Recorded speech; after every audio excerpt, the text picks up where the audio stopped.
Hello guys, तो आज हम अपना नया चैप्टर परसेंटेज स्टार्ट करते हैं, जिसमें हम परसेंटेज का मीनिंग, परसेंटेज कैसे फ्रैक्शन में कन्वर्ट होता है, फ्रैक्शन से कैसे परसेंटेज में कन्वर्ट होता है, ए परसेंट ऑफ बी मींस कैसे परसेंटेज निकलती है, हम टोटल परसेंटेज किस नंबर की कैसे निकालते हैं, फिर इंक्रीज और डिक्रीज जो होती है परसेंटेज में वो पढ़ेंगे। फिर उसके बाद जो JMI MBA में इसके परसेंटेज के ऊपर PYQ आए हुए हैं क्वेश्चन, वो हम करेंगे। तो आज ये हमारे टॉपिक्स होंगे करने के। इससे स्टार्टिंग अब हम स्टार्ट करते हैं परसेंटेज के मीनिंग से। सो मैं रफ कर देता हूं। अब हम स्टार्ट, हमारा परसेंटेज क्या होता है, परसेंटेज क्या होता है, हम इसकी पहले परसेंट लिखते हैं, परसेंट। यहां पर देखेंगे हम, तो ये परसेंटेज इससे मिलकर बना है। परसेंटेज पर माने क्या होता है, अपॉन, है नहीं, पर माने अपॉन, और सेंट माने क्या होता है, 100। मीन्स किसी भी वैल्यू की अगर मैं परसेंट निकाल रहा हूं तो वो क्या होगी, अपॉन पर 100, मतलब पर 100। तो सेंट का मीन्स क्या होता है, 100, और पर का मीन्स क्या होता है हमारा, डेसिमल, मतलब अपॉन में। अब जैसे मैं इसका आगे अगर 50 लिख दूं, 50%, तो क्या होगा मेरा 50 पर अपॉन 100। जैसे इसके ये 20, ये क्या हुआ मेरा 50 पर 100। अब मैं यहाँ पर 50 नहीं होता, क्या होता मेरा 25 होता। तो 25 को कैसे लिखता मैं, 25, जैसे क्या होता 25 अपॉन, मतलब पर, और परसेंट, सेंट का हो गया 100। सो मेरा अगर कहीं पे भी 25%, 30%, 25%, तो उसमें मैं यह लिख दूंगा 25। अब इसे परसेंट को हम कैसे भी लिख सकते हैं, एक में जैसे 25 अपॉन, ये बना दिया मैंने परसेंटेज का, सही है। तो इसे मैंने लिखूंगा कैसे, मैं इसे 25 अपॉन 100। इसका मीन्स क्या होता है, पर अपॉन सेंट, परसेंट मतलब 100 हो गया। तो इसे हम किस मेथड से लिखते हैं, इसे हम किससे लिखते हैं, हम अपना ये इसका साइन बना देते हैं, सही है। ये साइन बना हो या परसेंट लिखा हुआ हो तो हम क्या समझेंगे, परसेंटेज है, सही है। ये होता है हमारा परसेंटेज का मीनिंग। अब इसे हम कन्वर्ट कैसे करते हैं, जैसे हम क्या पढ़ेंगे, डेसिमल से परसेंटेज, मतलब परसेंटेज से डेसिमल में कैसे कन्वर्ट करते हैं, फ्रैक्शन में, और फ्रैक्शन से उसमें। जैसे कि अब आप देखेंगे यहाँ पर अगर 25% है, 25%, सही है। इसे मैं कैसे लिखूंगा, 25 अपॉन 100, 25 अपॉन 100। तो इसे मैं 25 अपॉन 100 को 1 अपॉन 4 लिख सकता हूँ, ये कैंसिल होकर। तो इसे मैं अगर ये 25% को मैं डायरेक्ट 1 अपॉन 4 भी लिख सकता हूँ ना, देखो इसे काटने के बाद पूरा यही आएगा, तो मैं 1 अपॉन 4 लिख सकता हूँ। ये क्या हो गया मेरा, फ्रैक्शन में। मतलब किसी भी वैल्यू को अगर फ्रैक्शन में लिखना है, परसेंटेज से फ्रैक्शन में लिखना है, तो उसे अपॉन 100 कर देंगे, तो हमारे एक फ्रैक्शन में वैल्यू आ जाएंगी, सही है। अब जैसे ये तो 25, अब आप कोई और से ले लीजिए, जैसे अगर आपको ऐसे भी दिख रहा है 33/3, ये दिख रहा है आपको 33/33%। अब इसे मुझे फ्रैक्शन में लिखना है, इसे फ्रैक्शन में कैसे लिखूंगा, 33% अपॉन 100। अब जब इसे इससे काटूंगा तो 33 से 99 होते हैं। अब ये 3 यहाँ पर इनविजिबल होते हैं, बहुत सारे कटते हैं, तो हम यहाँ पर इसे जब इससे काटेंगे तो पूरा क्या आएगा, ये 3 पे कैंसिल आउट होगा। अब जब 3 पे कैंसिल आउट होगा तो 3 क्या होगा, 1/3, सही है। अगर मुझे कहीं 33.33 थी शब्द, तो मैं उसे 1/3 लिख सकता हूं, सही है। ये बात आगे समझ में, मतलब किसी भी वैल्यू को अगर देखो इतनी लंबी, अगर मुझे ऐसे कहीं पे वैल्यू चमके, ये 33.33 या 66 अब ये तो मेरा 66.67 आ गई। अब ये इसे मैं सोल्व करूंगा या करूंगा तो ये बहुत लंबा, बहुत भारी हो जाते हैं। अब इसे जैसे मैं अपॉन 100 करूंगा यहाँ पर, तो अपॉन 100 में क्या आएगा, ये 33 से 2 बार करता है, मतलब इस वाले से 33 से 2 बार और 33 से 3 बार। अब इसका वैल्यू क्या आएगी, 2/3, सही है। अगर मुझे कहीं पर अगर ये फ्रैक्शन मगर वैल्यू पता हो, मुझे क्या मींस, अगर मुझे परसेंटेज से अगर फ्रैक्शंस की वैल्यू पता हो, अब मैं मुझसे किसी नंबर का कहा कि ये नंबर निकालना है 60 से, मतलब किसी की एक परसेंटेज निकालनी है एक नंबर की, मतलब जैसे क्या कहेंगे आप कह दीजिए 80 नंबर्स की मुझे 67% चाहिए, 66.667% ऑफ 80, मतलब 80 में से 66.80% चाहिए इसकी, सही है। मतलब 80 में से अगर 80 है मेरा टोटल नंबर, तो उसकी 66.67% क्या होगा। तो मैं इसे अगर देखो, ये तो ऐसे मुझे निकालना बहुत भारी है। अगर मैं इसे क्या लिख दूंगा, 2/3, जैसे हमने निकाला है फ्रैक्शन में 2/3 × 80। अभी आराम से ऐसे कैंसिल आउट हो जाएगा, सही है। अब यहां से इसे मैं एकदम से कैंसिल आउट कर दूंगा, ये आसानी हो जाएगी मुझे। इसीलिए मुझे यहाँ पर फ्रैक्शंस में आपको मैं यहाँ लिख भी देता हूँ और आपको एक PDF आपको एक स्क्रीन पे ये शो होगा, वैल्यू शो होंगी सारी। इससे आपको सारे के सारे ये जितने भी वैल्यूज हमारे रेशियोज है, मतलब परसेंटेज से जो डेसिमल में या फ्रैक्शन में कन्वर्ट होते हैं, उसे हम उसके आप वो कर लेना, मतलब याद कर लेना पूरी टेबल को। वो जैसे अब तो ये तो हम फ्रैक्शन में कर रहे थे, मतलब परसेंटेज को फ्रैक्शन में कन्वर्ट कर रहे थे। अब बहुत से टाइम पे मुझे पाई चार्ट में या जैसे DI में करता हूँ तो DI में मुझे क्या मिलते हैं, परसेंटेज, मुझे ये फ्रैक्शन मिल जाते हैं, सही है, फ्रैक्शन मिलते हैं। अब फ्रैक्शन को परसेंटेज में कैसे कन्वर्ट करेंगे? फ्रैक्शन को परसेंटेज में करने का कोई वो नहीं होता, इसमें बस मल्टीप्लाई बाई 100 कर देंगे, सही है, मल्टीप्लाई बाई 100 कर देंगे। ये कैंसिल आउट होगा कितने पे? 25 पर। 4 क्या नाम है, 425 या कितने होते हैं, 100 होते हैं, इक्वल टू ये कितना जाएगा, 25%, सही है। मतलब इसमें उसमें क्या करते हैं, हम डिवाइड कर देते हैं किसी भी वैल्यू को। अगर फ्रैक्शन में हमें फ्रैक्शन में लाना है तो डिवाइड कर देते हैं, और फ्रैक्शन से किसी को डेसिमल में लेके जाना है, मतलब परसेंट में निकालना, परसेंटेज में लेना है, तो उसे 100 से मल्टीप्लाई कर देते हैं। अब जैसे कि अगर मुझे कोई सी और सी वैल्यू, अब कोई सी भी वैल्यू, जैसे आप सपोज कर लीजिए और कोई सी वैल्यू, जैसे मुझे फ्रैक्शन मिला है 1/3 का मिला है, ये 1/3 तो लिख लिया, 1/5, सही है, 1/5 मुझे, अब इसकी मुझे परसेंटेज निकालनी है, पर ये कितने परसेंटेज का है, सही है, मुझे खाली क्वेश्चंस में 1/5 परसेंटेज ऑफ वैल्यूज दे दी, तो मैं इसे कैसे लिखूंगा, परसेंटेज में 100 से मल्टीप्लाई कर दूंगा, ये क्या आ जाएगा मेरा 20 से कितना आ जाएगा मेरा 20%, मीन्स ये क्या है मेरा 20% है, सही है। ये बात आ गई समझ में। मतलब किसी भी नंबर्स को अगर हम वो करें, फ्रैक्शन से डिवाइड कर देंगे, 100 से डिवाइड कर देंगे तो क्या पहुंच जाएगा, फ्रैक्शन में हो जाएगा। फ्रैक्शन को किसी भी 100 नंबर से मल्टीप्लाई कर देंगे तो वो परसेंटेज बन जाएगा, सही है।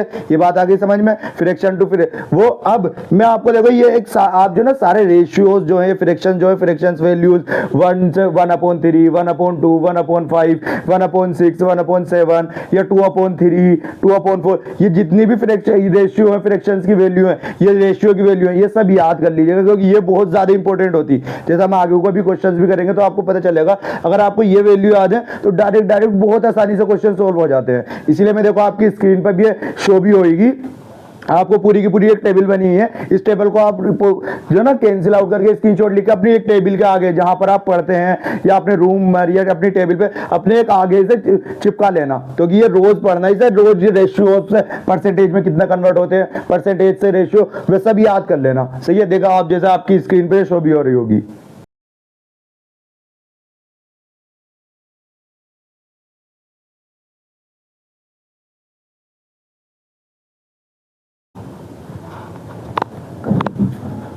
इसके बाद जैसे आपने ये सारे रेशियोज पढ़ लिए होंगे सारे, इसके स्क्रीनशॉट ले लेना। अब उसके बाद हम कैसे परसेंटेज को कैसे निकालते हैं, जैसे अब हमें क्वेश्चन में A% ऑफ B दे रखा है, A% ऑफ B, सही है, A% ऑफ B। अभी हमने पढ़ा A%, तो A% क्या होता है, परसेंट की वैल्यू पर, मतलब पर अपॉन 100, सही है, अपॉन 100। और ऑफ का मल्टीप्लाई, ऑफ का उसमें मैथमेटिक्स में होता है मल्टीप्लाई का मीन्स, यानी ऑफ इंटू B, सही है। ये होता है मेरा A% ऑफ B दे रखा हो तो उसे मैं कैसे लिख सकता हूं, A% A पर 100 अब इंटू B। अब जैसे मुझे ये था A% ऑफ B, इसका मीन्स अगर मैं जैसे न्यूमेरिक्स वैल्यू में लिखूं तो 20% ऑफ 80, सही है। अब 20% कैसे होगा, 20/100। जैसे अभी आपने टेबल में पढ़ा भी होगा तो 20/100 को मैं डायरेक्ट क्या लिख सकता था, अगर आपको टेबल जैसा आपको रेशियोज याद हो, मतलब फ्रैक्शन सारे रेशियो याद हो, तो आप 20 को डायरेक्ट क्या लिख सकते हैं, 1/5 इंटू 80, सही है। वरना अगर आपको रेशियोज याद नहीं है तो फिर देखो एक स्टेप और बढ़ जाता है, इससे स्टेप बहुत कम हो जाते हैं, सही है।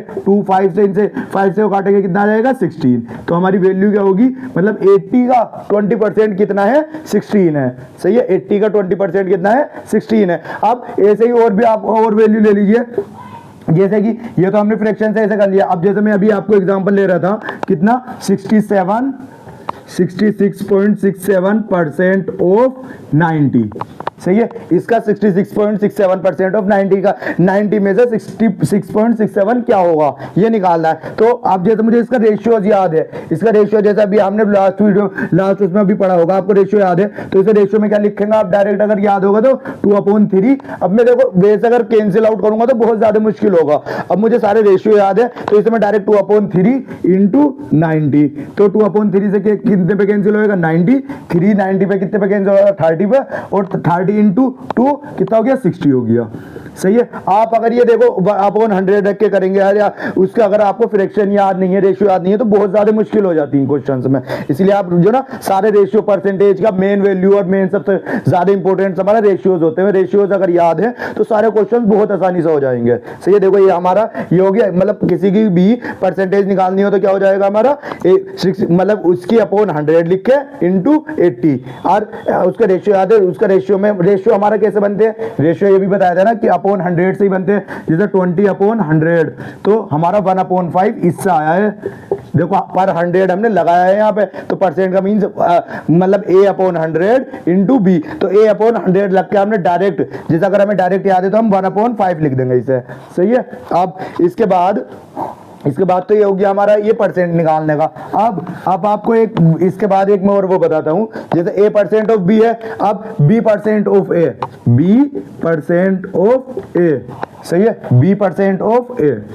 अब B% ऑफ A जैसे यहीं पे ले लेंगे हम 80% ऑफ 20, सही है। ये मैंने देखो खाली वैल्यू चेंज करी है, B% ऑफ A, यहाँ पे A% ऑफ B लिखा था, यहाँ पे B% ऑफ A लिख दिया है। अब B% ऑफ A कैसे निकालेंगे हम, जैसे कि यहाँ पर 80/100, 80/100 का अगर आप फ्रैक्शन देखेंगे तो फ्रैक्शन कितना होता 4/5 इंटू 20, यहाँ पर क्या कैंसिल होता है 4/5, सही है।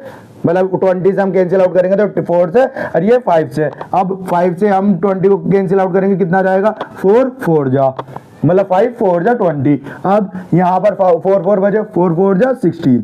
सो यहाँ से हमें देखो यहाँ से 16 और यहाँ पर भी 16। सो यहाँ से हमें एक नई थ्योरम पता चलती है कि किसी की भी अगर A% ऑफ B निकाल रहा हूं मैं, जैसे क्वेश्चन जैसे हमने A% ऑफ B निकाला था, A% ऑफ B इक्वल होता है किसके B% ऑफ A के। ये आप अपनी नोटबुक में नोट्स में ऊपर लिख लेना, A% ऑफ B इक्वल होता है B% ऑफ A के। सही है। देखो जैसे इसका एग्जांपल ये रहा 20% ऑफ 80 कितना होता 16, और 80% ऑफ 20 कितना होगा वो भी 16 होगा। सो मेरा B पर अगर वहीं पे कहीं पे जो ना बहुत ज्यादा कंफ्यूजन, ये बहुत वैल्यूज बहुत वैसे दे दी जैसे, अब मैं जैसे हम दूसरा एग्जाम्पल ले रहे थे आपको वही ले लेते हैं। इसके बाद जैसे आप मुझसे क्वेश्चंस में पूछ लें, अब क्वेश्चंस में मुझसे पूछा गया है क्या कि 90% ऑफ 66.67, अब इसका 90% निकालना है। अब ये तो मुझे सिर्फ 90 इसे काय से कैंसिल आउट करूंगा, ये तो मुझे पता भी नहीं चलने का कि काय से कैंसिल आउट होगा ये। सो इसे मैं काय से डायरेक्ट, फिर ये भी क्योंकि जब मुझे अगर ये थ्योरम याद होगी तो थ्योरम से क्या होगा मेरी, तो मैं इसे ऐसे भी लिख सकता 66.67% ऑफ 90, सही है। तो अभी आसानी से हो जाएगा, जैसे 2/3 इंटू 90, और 3 से ये 30, और 30 इंटू 2 60। सो 90% ऑफ 66.67 क्या होगा 60 होगा, सही है। अगर ये हमारी ये थ्योरम इन चीजों में, जैसे हमारा यहाँ पर बहुत ज्यादा मुश्किल से जैसे ये पॉइंटों में वैल्यू आ गई, अब मैं इसे इसका मुझे तो ये देखो इसका अगर मैं 90% निकालता डायरेक्ट तो कितना भारी पड़ता 90/100 इंटू 66.67। अब इसे काय से कैंसिल आउट करूं मैं, ये देखो आप अगर डायरेक्ट उससे करें, आप कैलकुलेटर से करें तो कर लेंगे, जैसे कि 9/10 इंटू 66.67। अब इसे कैंसिल करना कितना मुश्किल होगा, या मल्टीप्लिकेशन करना। अब देखो अगर मुझे ये याद होगा कि 90% ऑफ 60 और 60 और 66.6% हमारा इक्वल होगा 90 के। सो हम यहाँ पर देखो यहाँ पर आसानी से निकल जाएगा, सही है। यहाँ पर अगर मैं निकालूंगा अभी तो इसे क्या से करूंगा 0.9 इंटू 6.67, यहाँ से फिर इसकी मल्टीप्लिकेशन करूंगा, उसमें फिर पॉइंट लगाऊंगा, तो ये आएगा यही आंसर, लेकिन बहुत कंफ्यूजिंग हो जाएगा, मतलब बहुत मुझे करने में बहुत मुश्किल सी आएंगी, यहाँ पर आसानी से हो जाएगा। सो हमारी थ्योरम होती है A% ऑफ B इक्वल होता है किसके, B% ऑफ A के। और परसेंटेज निकालते कैसे हम, जैसे 20% ऑफ A है तो 20/100 इंटू 80, सही है। अब 90/100 इंटू ये ऑफ का मतलब होता है मल्टीप्लीकेशन और परसेंट का मतलब होता है पर अपॉन 100, सही है। यहां पर हमारा ये चीजें पूरी कंफर्म होती। अब इसके बाद हम करते हैं इंक्रीज और डिक्रीज, इसके बाद हम करते हैं इंक्रीज और डिक्रीज। अब हम इंक्रीज और डिक्रीज पढ़ते हैं। परसेंटेज में जब इंक्रीज होता मतलब मोर देन होता है या लेस देन होता है। तो अब जैसे कि हम स्टार्टिंग में पढ़ते हैं, यहां पर अभी तक हम यही करते आ रहे थे, ए इज 20% मोर देन बी। इसे हम कैसे इंटरप्रेट करते हैं, मतलब ए इज, इसका मतलब इक्वल टू क्या होगा हमारा 20% ऑफ बी को कैसे लिखते हैं हम 20/100 इंटू बी, ऐसे लिखते थे ना अभी तक हम। जैसे कि a इज 20%, इसे हम कैसे लिखते हैं 20% और b को ऐसे लिख रहे थे। अब लेकिन जिस केस में a is 20% more than b या लेस देन b आए, अब यहाँ पे 20% मोर देन भी है और यहाँ पे 20% लेस देन भी है। जब भी हमारा मोर देन आए मींस क्या है हमारा मोर देन, और हमें वैल्यू कौन सी रखेंगे हम, जब हमारा मोर देन या लेस देन चमके हमें तो हम क्या करेंगे, पहले एक सपोज कर लेंगे, एक वैल्यू हम मतलब सपोज क्या करेंगे, एक वैल्यू रखेंगे हम 100। अब 100 से हमें अब देखेंगे हम जब मोर देन और लेस देन की बात आए तो हम वैल्यू एक 100 रखेंगे। अब 100 से जहां पे चाहिए मोर देन, तो मोर देन में क्या कर लेंगे, कितना मोर देन चाहिए 20%, 20/100, सही है, ऑफ बी इक्वल टू ए। मतलब इसका इंटरप्रेट कैसे करेंगे हम, ए इज 20, ये क्या होगा हमारा, ए इज 120% ऑफ बी, मींस इसका क्या ये करके हमारा ए इज 120% ऑफ बी हो जाएगा। मींस हमें जब मोर देन लिखा होगा तो हम 100 प्लस कर देंगे। अब जब लेस देन होगा ए इज का मतलब इक्वल टू, अब 100 लेस देन या मोर देन में 100, यहाँ पे क्या है हमारा लेस देन में क्या आ जाएगा 20, मतलब -20 कर देंगे upon 100 into of B equal to क्या आएगा हमारा, क्या आएगा 80/100 इंटू बी, सही है। ये हो जाएगा हमारा a इज 20%, मतलब ये यहाँ पर हो गया हमारा a is less then b और a is more than b में हम प्लस कर देंगे और लेस देन b में हम 100 में से माइनस कर देंगे। ये वैल्यू आप कोई सी भी वैल्यू आ जाए आप, अब मोर देन में हमेशा बस याद रखना उसे 100 में प्लस कर देंगे और लेस देन में हमेशा 100 में से माइनस कर देंगे। जितने अब कितनी भी वैल्यू आ जाए, 20 आ जाए या 50 आ जाए, जैसे a is 50% more than b, more than B, तो अब हमारा इसका वो क्या होगा, a इक्वल टू 100 प्लस 50/100, तो कितना हो जाएगा ऑफ b। हमारा यहाँ पे क्या हो जाएगा 150/100 इंटू बी। अब इसे हम बाद में कैंसिल आउट भी कर सकते हैं, जैसे यहाँ पे कैंसिल करेंगे हम, खाली हमारा 2/3 50 से काट देंगे हम तो 2/3 बी हो जाएगा हमारा, सही है। ये हमारी वैल्यू हो जाएगी। अब जैसे यहाँ पर ए इज अगर मैं ये एक एग्जाम्पल ले रहा हूँ मैं, आप यहाँ पे मोर देन लेस देन में कुछ भी परसेंटेज मोर देन या लेस देन आ जाए, मोर देन आए तो अब 100 से प्लस कर देंगे और लेस देन आ जाए तो जैसे A is 30 to 50% less than B, तो यहां पर क्या हो जाएगा हमारा A equal to 100 minus 50/100 into B equal to क्या हो जाएगा 50/100 इंटू बी। यहां पे क्या हो जाएगा हमारा 50 से कैंसिल आउट हो जाएगा 1/2 बी इक्वल टू, यहां पर हमारा ये हमारी वैल्यू हो जाएंगी, सही है। ये हमारा लेस देन मोर देन में हमेशा प्लस कर देंगे, वो मोर देन में हमेशा प्लस कर देंगे और लेस देन में 100 में से माइनस कर देंगे परसेंटेज में, क्योंकि परसेंटेज कर रहे हैं, परसेंट का मतलब 100 होता है। हम ज्यादातर वैल्यू को 100 लेके चलेंगे ताकि हमें कैलकुलेशन और इजी हो जाए। अब ये जैसे आपको एग्जाम्पल, अब ये इसके बाद जब हम अब क्वेश्चन करते हैं इनके सारे हमने देखो सारे जितने भी कॉन्सेप्ट हमने सारे कवर कर लिया। अब इसके ऊपर जितने तो JMI MBA में क्वेश्चन आए हुए हैं डायरेक्ट, अब हम क्वेश्चंस करते हैं। आपको अब ये क्वेश्चंस आपको सारे इजी लगेंगे, सही है। इसके बाद हमारा एक कॉन्सेप्ट रह गया था, कॉन्सेप्ट क्या था, फाइंडिंग इंक्रीज और डिक्रीज, मींस इनकी डिक्रीज परसेंटेज कैसे निकलती है। जैसे कि हमें यहाँ पे लिखी हुई है क्वेश्चन है हमारा, ए सैलरी इज 5000, ए की सैलरी कितनी है 5000, बी की सैलरी कितनी है 8000। हमें क्या निकालना है, what percent of B salary more than A, मतलब कि कितनी परसेंटेज है हमारी मोर देन है बी की सैलरी ए से। ये तो पता है हमें, देखो दिख रही है कि एक की सैलरी वो है 5000 है, एक की 8000 है, तो बी की सैलरी ज्यादा है, ये ये तो हमें दिख रही है, लेकिन कितनी परसेंट ज्यादा है ये कैसे निकालेंगे हम। जैसे कि अब हमें इस परसेंट को निकालने के लिए क्या करते हैं हम, जैसे कि क्या निकाल रहे हैं हम, बीज सैलरी मोर देन ए वाट, सही है। अब ये निकालेंगे कैसे, अब जो इन दोनों का डिफरेंस है, जैसे जो भी अगर हम मोर देन निकाले या लेस देन निकाले, जो भी हमारे ये तो हमारा फिक्स्ड होगा, जैसे हमारा जो मोर इन दोनों का डिफरेंस है, जैसे कि 5000 8000 माइनस 5000 मींस किसी में से भी निकालने जो इनका डिफरेंस होगा वो लिखेंगे हम। जब 8000 में से 5000 माइनस करेंगे तो कितना जाएगा हमारा 3000।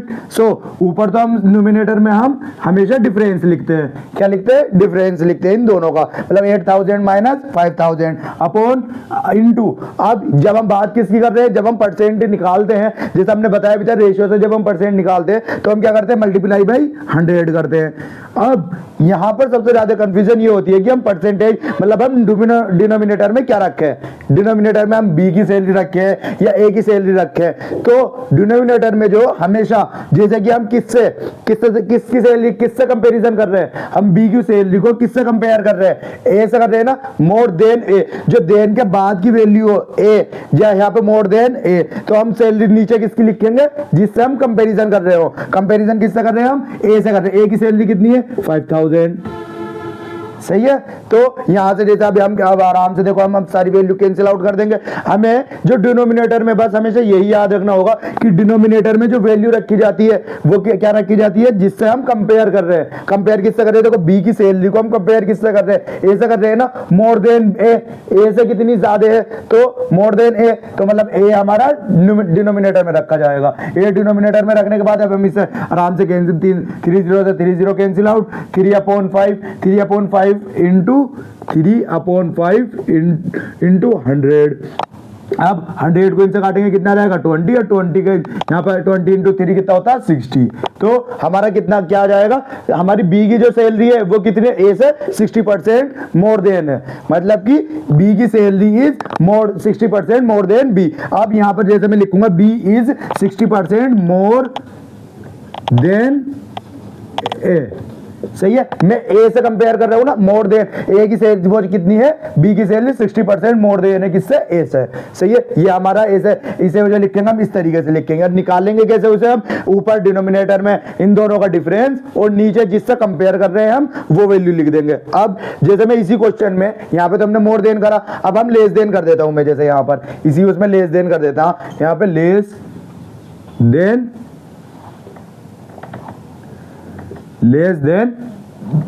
बी, ए की सैलरी। अब मैं देखो यहाँ पे मैंने क्वेश्चन पूरा कन्वर्ट कर दिया है, अब मैं ये रफ कर देता हूँ। अब यहाँ पर हमारी जो सैलरी है वो सेम है। अब जैसे देखो हमसे पूछा क्या है, अब A salary is 5000 and B salary is 8000, ये तो सेम है। And find what percent of B, what percent of A salary is less than B, मतलब कि ए की सैलरी कितनी लेस देन है किससे, बी से। तो अब डिनोमिनेटर में किस हमारा कंपेयर किससे कर रहे हैं, हम ए की सैलरी को बी से कर रहे हैं ना। अब तो यहाँ पे देखो लेस देन वाला कैसा आ गया, वहां पे हमारा पहले मोर देन में करा था, अब हमारा लेस देन वाले केस में भी हम लेस देन वाले केस में ऊपर डिनोमिनेटर में क्या था, हमेशा ऊपर डिनोमिनेटर में जो इन दोनों का डिफरेंस होगा, इन दोनों का डिफरेंस क्या है हमारा, इन दोनों का डिफरेंस देखेंगे क्या है, 8000 में से 5000 माइनस करेंगे कितना जाएगा 3000। तो यहाँ पे तो हमारा ये सेम ही रहता है, सही है, इंटू 100 भी सेम रहता है। अब डिनोमिनेटर में अब देखो हम किससे कंपेयर कर रहे हैं, अब कंपेयर कर रहे हैं हम बी से, ए की सैलरी को बी से कंपेयर कर रहे हैं, वो देन बी। तो अब हम यहाँ पे सैलरी किसकी लिखेंगे नीचे, बी की सैलरी कितनी है 8000, सही है। यहां पर हम बस जिससे कंपेयर कर रहे हैं हम वो हमें डिनोमिनेटर में लिख देते हैं, सही है। ये बात आगे समझ में। अब हमारा यहाँ पे 3/8 इंटू 100, सही है, 3/8 इंटू 100। अब 3/8 का जब आप रेशियो पढ़ेंगे या 3/8 का जब रेशियो पढ़ेंगे तो आप उसकी वैल्यू आती है हमारी, क्या आती है 37.5%। आप जब रेशियो कर लेंगे तो आप रेशियो को याद हो जाएंगे, क्योंकि देखो 1/8 कितना होता, 1/8 12.5 होता, 12.5%। अब वैसे ही जब हम इस वैल्यू को जब हम किससे 3 से मल्टीप्लाई कर देंगे 3/8, तो 3 अब इसे जब 3 से मल्टीप्लाई करेंगे तो हम क्या जाएगा 37.5%। बस ये कि देखो हमें वैल्यू 1/8 की याद हो गई, तो अगर हमें इसे अब हमें क्या ये 3/8 3 से मल्टीप्लाई कर देंगे दोनों जगह, 37.85 आ जाएगा। तो अब बी की सैलरी, अब ए की सैलरी कितनी लेस देन है बी से, 37.b। अब जैसे हम यहाँ पे लिखेंगे ए इज 37.5% लेस देन बी। सही है, ये हमारी क्या है, ए की सैलरी 37.5 लेस देन बी है। यहाँ पे मोर देन और लेस देन में देखो परसेंटेज का भी डिफरेंस आता, क्योंकि ज्यादातर में जो मोर देन और लेस देन सेम निकाल देते हैं। यहीं पे हमें जो हमेशा याद रखना होता है, जो इसमें सबसे ज्यादा गलती होती है वो इसमें होती है कि हमें ये डिनोमिनेटर को बहुत सोच समझ के, मतलब किससे कंपेयर कर रहे हैं वो रखना होता है। अगर देखो यहीं पे 5 रखा, हमारा 60% आंसर आ रहा था, और आपको ऑप्शन में 60% दिया होगा तो आप 60% लगा के क्लिक करके चले जाएंगे। इसीलिए हमेशा ध्यान रखें कि किससे कंपेयर कर रहे हैं हम, किससे कंपेयर कर रहे हैं, ए की सैलरी को आप किससे कंपेयर कर रहे हैं हम, बी से। तो हमारी नीचे सैलरी किसकी आएगी, बी की आएगी। सही है, ये हमारा finding less than more than हो गए। अब इसके बाद हम नेक्स्ट क्वेश्चंस करते हैं। ये भी हमारा एक क्वेश्चन, 2 क्वेश्चंस हो गए हैं। अब इसके बाद हम अगले क्वेश्चंस करते हैं अपने। अब हमारा नेक्स्ट क्वेश्चन है। नेक्स्ट क्वेश्चन ये कहता A is 20% more than B and B is 10% less than C. अब find what percent is A is more than C. अब हमें पता नहीं है ए और सी की, यार इनकी सारी वैल्यू जो हमें पता है हम वैसे लेके चलते हैं। तो हमारे ए, हम पहले एक वैल्यू को अपना, इस वैल्यू को सेटिस्फाई करेंगे, मतलब इस सेंटेंस को अपना डिकोड करेंगे। इस सेंटेंस को ए इज, इसका मतलब इक्वल टू, अब 20% मोर देन कैसे लिखते हैं हम, 100 प्लस 20 मोर देन में 100 प्लस 20% मोर देन है अपॉन 100 इंटू बी। तो यहां पर क्या हो जाएगा हमारा 120 अपॉन 100 इंटू बी, ये हो जाएगा हमारा ए। सही है, अब यहां पर मैं सेकंड सेंटेंस पढ़ता, अब यहां पर B is 10% less than C. B is, तो बी इक्वल टू, अब सी, अब मुझे क्या चाहिए, लेस देन है। लेस देन में क्या होता है, 100 में से माइनस करते हैं। अब 100 में से कितना माइनस करना है, 10। तो 100 में से 10 माइनस करेंगे कितना आएगा, 90। तो मैं डायरेक्ट लिख देता हूं 90 अपॉन 100 इंटू सी। सही है, ये बात हो गई क्लियर। अब इसके बाद हमें देखो, जैसे यहाँ पर मैं क्या करता है, इसे यहाँ पर मल्टीप्लाई से नीचे डिवाइड में ले आऊंगा बी को यहाँ पर ऊपर मल्टीप्लाई में है, तो मैं यहाँ पर ए अपॉन बी, ये ऐसा करके ऐसे लिख सकता हूं मैं, ए अपॉन बी इक्वल टू क्या होगा 120 अपॉन 100। सही है, और यहाँ पर बी अपॉन सी इंटू क्या हो जाएगा मेरा 90 अपॉन 100। या तो ये हो जाए, या इसमें डायरेक्ट आपको टीचर जो है ना ज्यादातर कि 100 लेके कर लें या वैसे वो कर ले। आपको अगर ये अगर आप स्टार्टिंग में शुरुआत में बिल्कुल सिंपल बेसिक वैसे लेके चलेंगे तो आपके क्वेश्चन गलत नहीं होंगे। फिर बाद में जब आपके प्रैक्टिस करते रहेंगे तो आप जब प्रो हो जाएंगे तो फिर तो कैसे ही मेथड से सॉल्व कर ले क्वेश्चन को। सही है, अब जैसे कि हमारा A upon B into B upon C. अब देखो, जैसे मुझे चाहिए क्या, ए और सी का अंदर रिलेशन चाहिए, मुझे रिलेशन काय में चाहिए, ए और सी में। अब मेरे पास काय में, ए और बी में और बी और सी में। तो मैं यहां पर अगर a upon B into B upon C कर दूंगा तो मेरा b से b कैंसिल होकर a अपॉन सी बच जाएगा नहीं। तो a अपॉन बी क्या है मेरा, a upon B equal to, जैसे मैंने यहां पर मल्टीप्लाई करी मैं यहां पर भी करा देता हूं 120 अपॉन 100 इंटू 90 अपॉन 100। सही है, यहां पर अब देखो ये b से b कैंसिल हो गया तो मेरा वैल्यू आएगी बची a upon C. a upon C की वैल्यू क्या आई मेरी, अब देखो 10 से 20 से 10 ये कैंसिल, 12 9 जा 110 108 सॉरी 108, यहाँ पर नीचे का बचा 100। मेरी वैल्यू ए, अब मैं सपोज क्या करूंगा, ए की वैल्यू क्या है मेरे पास, ए की वैल्यू 108 है और सी की वैल्यू कितनी है 100 है। अब मुझे पूछा क्या है, A is what percent more than C, तो ए कितना परसेंट मोर देन है सी से। अब मैं देखो यहाँ से ऊपर की थोड़ी सी वैल्यू यहाँ पर रफ कर देता हूँ, ये मैं यहाँ पे ये b अपॉन सी इधर लिख ले हूँ, b upon C equal to 90 upon 100। अब मुझसे पूछा क्या है, a is what percent more than, तो a मतलब c। अब मुझे देन, तो पहले मैं क्या लिखूंगा, इन दोनों का डिफरेंस। अब मुझे जब भी मोर देन या लेस देन में पूछा जाता है कि कितनी परसेंटेज, कैसे परसेंटेज निकालते हैं, तो इसमें क्या लिखते हैं हम, पहले ऊपर दोनों में का डिफरेंस, दोनों का डिफरेंस कितना है 108 में से 100 माइनस होंगे तो कितना रहेगा 8 अपॉन 8 इंटू का जैसा 100 लिखते हैं हम। अब इसके बाद डिनोमिनेटर में क्या लिखते हैं, लेस देन बी, देन के बाद वाली वैल्यू, देन के बाद वाली वैल्यू कौन सी है हमारी सी कौन सी है हमारी, सी की वैल्यू क्या है 100। सो यहां से ये इससे पूरा का पूरा कैंसिल, तो हमारा क्या आ जाएगा 8%। अब इसका मतलब क्या हुआ, ए इज 8% मोर देन सी, सी से जो है 8% मोर देन है कौन, ए। सही है, ये हमारा इसका आंसर हो जाएगा। सही है, ये हमारा मोर देन लेस देन, ऐसा आपको कोई से भी क्वेश्चन, आपको जब ये एक आप रेशियोज, इसे आप ऐसे भी आपको जब रेशियोज का क्वेश्चन करेंगे हम आगे। सो गाइस हमारा नेक्स्ट क्वेश्चन है, नेक्स्ट क्वेश्चन क्या था, the difference between 45% of A number and 18% of the same number is, मतलब डिफरेंस है किसी का एक तो 45%, मतलब मेन नंबर मुझे बताया नहीं है कौन सा नंबर है, और पूछा गया है मुझसे उस नंबर का 30% पूछा है। सो मुझे नंबर पता नहीं है, मैं नंबर को से एक्स सपोज कर लेता हूँ। क्या सपोज कर रहा हूँ, X means 45% of X minus, देखो minus 18% of the same number. तो सेम नंबर मतलब मैंने जब उसे x कराया तो ये भी सेम नंबर है, कितना x इक्वल टू कितना आता है मेरा 145.8। सही है, ये मेरा डिफरेंस दे रखा है, एक 45% of number and that number, 18% of that number is 145.8। अब इसके बाद इन दोनों को मैं देखो यहां से मैं ये क्या होगा मेरा 45/100 पे x माइनस 18/100 इंटू एक्स, इसे ऐसे ही सोल्व करता हूं मैं। सही है, इक्वल टू में क्या चल रहा है मेरा 145.8। अब इन दोनों को देखो यहाँ पर ये भी सेम है, नंबर भी सेम है, एक्स भी सेम है, तो मेरा ये दोनों डायरेक्ट आपस में माइनस हो सकते हैं। 45 में से जब मैं 18 को माइनस करूंगा तो कितना आएगा, 45 में से 7 और 3 का 1 2, तो कितना जाएगा मेरा 27/100 x इंटू 145.7।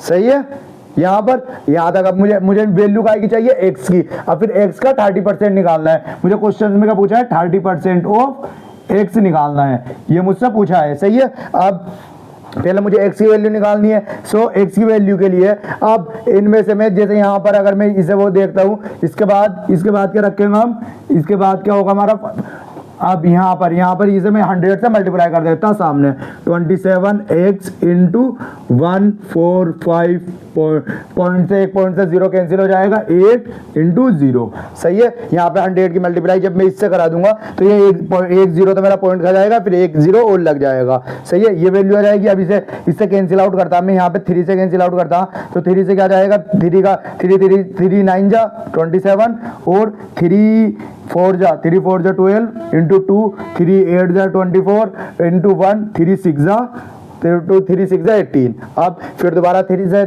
कैंसिल हो जाएगा, 3 से कैंसिल नहीं देखते हैं हम। इसके बाद चलो इस पर कैंसिल करके देखते हैं हम। इसके बाद जैसे हम 3 से कैंसिल करते हैं कितना हो जाएगा, 12 और 6 हो जाएगा। तो 3 से हम 3 इंटू यहाँ पे 3 9 जा 3 इंटू 1/6 इंटू 1/6 नहीं हो रहा, हो जाना चाहिए 1 अपॉन, यहाँ पे 1 आ जाएगा, यहाँ पे 6 आ जाएगा, ओ सॉरी 6 है तो 2 0। सही है, 6 3 2 जा 6 इंटू 0। अब यहाँ पर 3 बचा, अब मैं 3 से दोबारा कैंसिल आउट करता, 3 से फिर हो जाएगा 15 इंटू 5 अपॉन 2 का क्या जाएगा 4 0। सो मेरी x की वैल्यू क्या आई है, x की वैल्यू आई है मेरी 540, ये मेरी x की वैल्यू आई है। अब मुझसे क्वेश्चन में क्या पूछा है 30% ऑफ डेट नंबर। अब 30%, सो 30% ऑफ डेट नंबर कैसे लिखूंगा मैं, 30/100 इंटू 540 मतलब 540, 10 से 10 कैंसिल, 10 से 10 कैंसिल। अब 540 की जब मैं 3 से मल्टीप्लाई करूंगा तो कितना आएगा 212 नहीं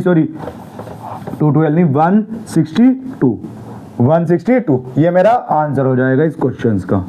सही है, ये मेरा आंसर हो जाएगा। अब ये हमारा JMI MBA PYQ 2023 में आया हुआ क्वेश्चन है। अब इसके बाद हम नेक्स्ट क्वेश्चन करते हैं। अब हम सारे PYQ करेंगे जो हमारे JMI MBA में। इसके बाद हमारा क्वेश्चन है, क्वेश्चन क्या था हमारा next question, the Arun age, देखो ये एज है क्वेश्चन हमारी परसेंटेज में दे रखा है, देखो the Arun age in years is 40%, मतलब आज के टाइम में उसकी एज जो है 40% है, कितनी, वरुण की है। मतलब कि मैं अगर अरुण की एज क्या लूंगा, अगर अरुण की एज अगर क्या है मेरी 40% है, किसके, वरुण के, सो मैं इसे क्या लिखूंगा, Arun age equal to 40% of Varun age. सही है, ये बात समझ में आई पहली लाइन से, 40% of Varun age. In another few years the Arun age will be half of the Varun age, what percent of Varun age increase during that period. So मुझे अभी यहाँ पर इनकी पहले एज कंफर्म होगी, जब भी तो मैं डबल या हाफ करूंगा। सही है, तो पहले अब मैं जो इसे यहाँ पर देखो, यहाँ पर अगर मैंने सपोज करी, इसे मैं क्या लिखूंगा, 40/100 इंटू बी अपॉन ए, मैं यहाँ देखो बी को यहाँ पर नीचे ले आया। सही है, तो इससे मेरा क्या वो होता है, अब मेरी अरुण की एज कितनी, मैं यहाँ पर देखूंगा अरुण की एज कितनी मेरी 40 और वरुण की एज कितनी मेरी 100, ये मैंने सपोज करी है। सही है, ये अब इसके बाद इन्होंने कहा है क्या, कि Arun age will be half of Varun age. अब कुछ सालों बाद जो अरुण की एज है वो आधी हो जाएगी, किससे, वरुण की एज से।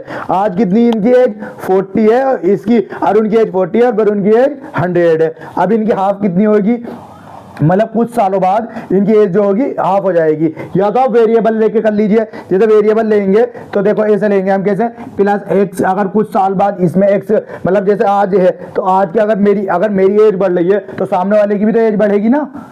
सही है, जो अगर कुछ सालों बाद, अगर देखो अब जैसे दो स्टूडेंट ले लो, अब एक की एज 25 है, अब एक दूसरे की एज 35 है। अब 5 साल बाद जो मतलब आज से 2025 में उनकी एज ये है, अब 2030 में इन दोनों की एज, इसकी एज 35 हो जाएगी और इसकी एज कितनी होगी, 30 हो जाएगी। मींस दोनों में सेम वैल्यू, सेम ईयर बढ़े, जितने ईयर इधर हो इतनी एज इनकी इधर बढ़ेगी। सही है, सो एक्स यहाँ पर देखो मेरा मतलब कुछ सालों बाद फ्यू ईयर दे रखे हैं ना, तो मैंने फ्यू ईयर को एक्स ले लिया और एक्स बढ़ा दिया मैंने इधर। तो इस एक्स में अब इस क्वेश्चन के मुताबिक क्या है, Arun age will be half of Varun age, मतलब इन एक्स ईयर के बाद उसकी जो अरुण की एज होगी, अरुण की एज क्या होगी, 40 प्लस एक्स इज हाफ होगी, किसके, वरुण की एज के, मतलब आधी होगी किसकी, वरुण की एज से। वरुण एज क्या है मेरी 100 प्लस एक्स। सही है, ये बात आगे समझ में। अब इसे हम कैसे सोल्व करेंगे, अब 100 की अब 1/2 की मल्टीप्लाई में अंदर कर लूंगा, तो 1/2 से 100 की मल्टीप्लाई करूंगा तो 50 प्लस 1/2 एक्स, 1/2 और x। सही है, इक्वल टू 40 प्लस x। सही है, अब यहाँ से मैं x को इधर ले आऊंगा, x को जब इधर लाऊंगा तो यहाँ पे क्या हो जाएगा 1/2x, मतलब 1 में से अगर हाफ x कैंसिल होगा तो क्या माइनस हो जाएगा, तो कितना बचेगा 1/x, और यहाँ पर क्या होगा 50 में से 40 माइनस हो जाएंगे तो कितना बचेगा 10। सही है, 50 में से 40 माइनस हो जाएगा तो कितना बचेगा 10। अब यहाँ पर x की वैल्यू क्या आ जाएगी मेरी 20, मतलब ये 2 इधर जाकर मल्टीप्लाई करेंगे तो क्या होगा 20। अब यहाँ से पता चलता है मुझे मतलब 20 साल बाद इसकी एज जो होगी आधी हो जाएगी इसकी एज के। मतलब अब देखो जैसे मैं यहाँ पे प्लस भी करके देखता हूँ, 20 ईयर, यहाँ पे 20 ईयर प्लस कर दिए और यहाँ पर भी 20 ईयर प्लस कर दिए, तो कितना हो गया मेरे, यहाँ पर कितना हुआ मेरा 60 और यहाँ पर कितना हो गया 120। सही है, ये देखो मेरा आधा हो गया, किसने, वरुण की एज मेरी आधी है, इसकी 120 है, इसकी 60 है, तो ये बात भी मेरी सेटिस्फाई हो गई। एक्स की वैल्यू क्या आई है मेरी 20। अब मतलब कितने, अब पूछा इन्होंने कि इस साल में, इस पीरियड में शुरुआत में कितनी एज मानी थी हमने 100 और अब कितनी हो गई है 120। अब इन्होंने पूछा है कि कितनी वरुण की एज कितनी बढ़ गई है इस पीरियड में, इस पीरियड में जो शुरुआत वाले पीरियड से लास्ट वाले में कितनी एज बढ़ गई है उसकी। सो पहले हम जैसे यहां पर हम क्या लेते हैं, डिफरेंस, दोनों का डिफरेंस ले लेंगे, फिर जो इनिशियल क्या थी अपॉन 100 से तो कंपेयर कर रहे हैं ना, हम कंपेयर करेंगे किसी की एज की इतनी बढ़ गई है तो हम किससे कंपेयर कर रहे हैं, मतलब आज से ही तो कंपेयर कर रहे हैं, जब भी तो बताएंगे, तो इनिशियल वैल्यू से कंपेयर कर रहे हैं हम इनटू 100। सो यहाँ पर क्या जाएगा हमारा 100 से 100 कैंसिल, यहाँ पे क्या बच गया हमारा 20%। सो हमारी इंक्रीज कितनी हुई है इस ईयर में, मतलब इस पीरियड में वरुण की एज 20% इंक्रीज हुई है। सही है, वरुण एज परसेंटेज इंक्रीज हुई है कितनी 20%। सही है, ये हमारा क्वेश्चन हो गया। अब इसके बाद हम नेक्स्ट क्वेश्चन करते हैं अपना। ये हमारा 2025 में JMI MBA में आया हुआ क्वेश्चन है, 2025 में JMI MBA में आया हुआ क्वेश्चन है ये। मीन्स हम सारे ही वैसे PYQ ही करा रहे हैं अभी तक, आपको जितने कराए हैं ये सारे PYQ हैं, ज्यादातर क्वेश्चन JMI में आए हुए क्वेश्चन है। इसके बाद हम नेक्स्ट